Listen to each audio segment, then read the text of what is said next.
O bruxismo é um distúrbio orofacial caracterizado pelo ranger ou apertar, encostar, que acontece durante o sono ou em vigília, quando estamos acordados, onde ocorre uma atividade excessiva de contração muscular parafuncional, ou seja, sem função alguma.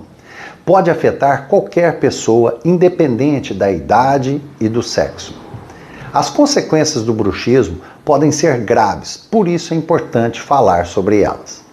Os principais problemas causados pelo bruxismo são a deteriorização, ou seja, o desgaste dos dentes e da estrutura óssea da boca, dor de cabeça e dor no pescoço. Além disso, as pessoas que sofrem com bruxismo podem ter insônia, estresse e ansiedade. Ele é um problema de saúde, porém considerado um hábito, um comportamento, caracterizado pela contração involuntária dos músculos da mastigação durante o sono ou em vigília. Ele pode ocasionar diversos problemas como dores de cabeça, dores nos dentes, desgaste desses dentes também, alterações na articulação da mandíbula e dores na musculatura da cabeça e pescoço.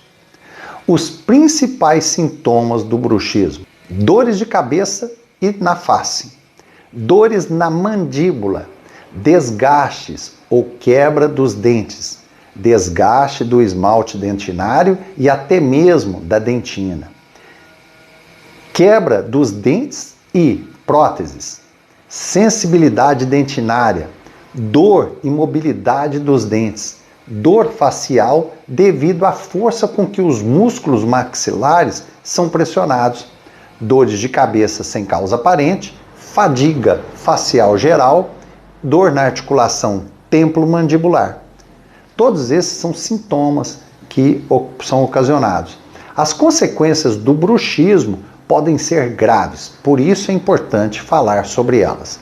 Se você apresenta algum desses sintomas, é importante agendar uma consulta com um dentista que entenda e trate desses problemas.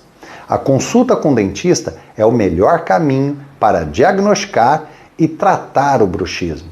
O dentista poderá avaliar a condição da mandíbula, dos dentes e da musculatura da mastigação e os adjacentes. E, dependendo do caso, prescrever o tratamento adequado. Nem sempre o uso de placa é a solução.